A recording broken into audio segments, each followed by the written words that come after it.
वासना, आप वासना की तृप्ति के लिए कुछ भी करो। वासना की तृप्ति का सीधा सरल उपाय है घृणा। एक राजा के पास ऐसी बकरी थी। राजा ने घोषणा की जो इस बकरी को भरपेट भोजन करवाएगा उसको बहुत बड़ा इनाम देंगे। अब बकरी तो बकरी, अब ये मत पूछना कि वो गुजरात की थी, बकरी थी। राजा ने घोषणा की जो इसको भरपेट तृप्त कराएगा, भोजन कराएगा, उसको इनाम देंगे। लोग बाग जाते थे, दिन भर बकरी को कोई चारा, कोई पत्तियां, मीठी पत्तियां, जो जो उसको प्रिय हैं वो खिलाते थे। शाम को राजा कहता था देखो हम ऐसे नहीं मानेंगे, टेस्ट करेंगे। राजा फिर एक 9 अंकुरित पत्तियों का जो लकड़ी होता वो सामने रखता, बकरी फिर खाती। राजा कहता देखो तृप्त नहीं हुई। ये रोज का तमाशा था। कई दिन बीत गए, कोई नहीं जीता, सब हार गए। उसी समय में हमारा चंगीलाल यानी महात्मा था, बहुत बड़ा साधु रूप में गया। राजन से बोला सुनो, हम इसको एक दिन नहीं 6 घंटे में ठिकाने लगा देंगे, पूर्ण तृप्त करके भोजन करवा करके लाएंगे। राजा ने कहा बड़े बड़े लोग थक गए हैं जिन्होंने 3-3 दिन तक इसको भोजन कराया, वो तृप्त नहीं करा पाए, तू क्या खाक करवाएगा।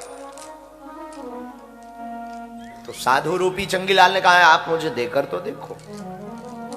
चंगीलाल गया बकरी को लेकर जंगल, उसने भोजन नहीं करवाया। जैसे ही वो पत्ती खाने गई, सोई 3 हाथ का डंडा लेके दे सुटाई।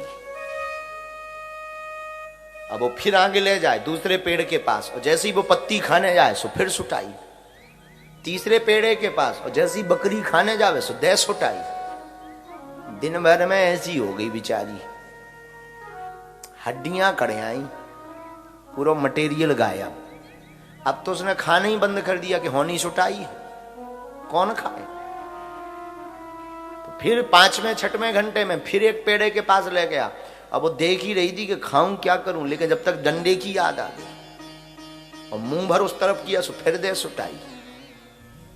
7वें घंटे में राजा के पास ला करके बोला लो हुजूर, आपकी बकरी एकदम फुल टंकी फुल है, खूब खा चुकी है, अब ये एक पत्ता नहीं खाएगी, खाए तो बताना, मैं हाथ पांव तोड़ दूंगा।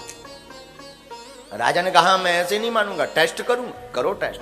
राजा तो फुल कॉन्फिडेंस में था, आज तक कोई हरा नहीं पाया।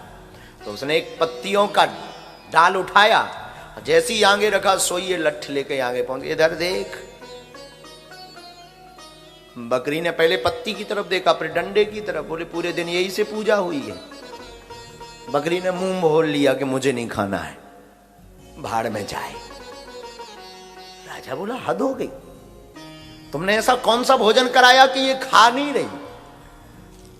तो चंगीलाल ने कहा कि अकेले में मिलना फिर बताएंगे, अभी सब मंत्री है ना, अच्छा नहीं लगेगा।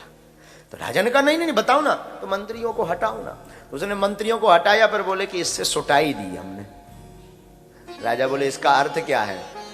तो चंगीलाल साधु था, बहुत पहुंचा हुआ, बोले देखो ये मन है, तुम जितना इसको कुछ भी दोगे, एक 2 कमरे का 2 BHK मकान दोगे तो ये महल की ख्वाहिश देखेगा। तुम बहुत बड़ा महल ले दोगे तो ये गाड़ी की ख्वाहिश देखेगा। बहुत बड़ी गाड़ी ले लोगे तो ये दूसरी गाड़ी पर जाएगा तुरंत। दूसरी गाड़ी भी तुम ले लोगे तो ये तुरंत हेलीकॉप्टर की तरफ भागेगा। हेलीकॉप्टर भी ले लोगे तो ये तुरंत प्राइवेट जेट होना चाहिए, पर्सनल एयरपोर्ट होना चाहिए, फिर चांद पर भी प्लेट होना चाहिए। ख्वाहिश देखता रहता है। बोले इसका उपाय क्या है। बोले इसका उपाय एक ही है, इसको ज्यादा विचरण मत करने दो, इसको ज्यादा भागने मत दो, इसको सीधा पकड़ो और गोविंद रूपी चरणों से जोड़ दो, राम जी के चरणों से जोड़ दो। ये अपने आप संसार से मुंह मोड़ लेगा, इसे राम जी के चरणों से जोड़ते ही। ये मन है। बहुत लोग हमसे कहते हैं महाराज जी मन नहीं लगता, कथा तो सुनते हैं, मन नहीं लगता। न कटा, दिन भर गोलगप्पे खा रहा हो, पिज्जा खा रहा हो। अब पिज्जा खा खा के पूजा, कई लोग तो ऐसी पूजा करत के राम बचावे, पूरा सोफा लगा करके ओम जय जगदीश। अरे आराम कर रहा है कि जगदीश गा रहा है, पूरा फुल कॉन्फिडेंस में। अब पिज्जा खा करके कई लोग तो पिज्जा खाए जा रहे, जय हनुमान ज्ञान गुण सागर। और तीसरे प्रकार के लोग आजकल लंदन में बहुत पाए जाते हैं, बहुत पाए जाते हैं। नहाते जाएंगे, जय जय जय हनुमान गोसाई कृपा करो। अरे भाई नारा है कि हनुमान जी को याद कर रहा है। हनुमान चालीसा रटना नहीं है, हनुमान चालीसा पढ़ना है। कि हमारा मन है, हम लोग सोचते कि एक साथ दो काम करें।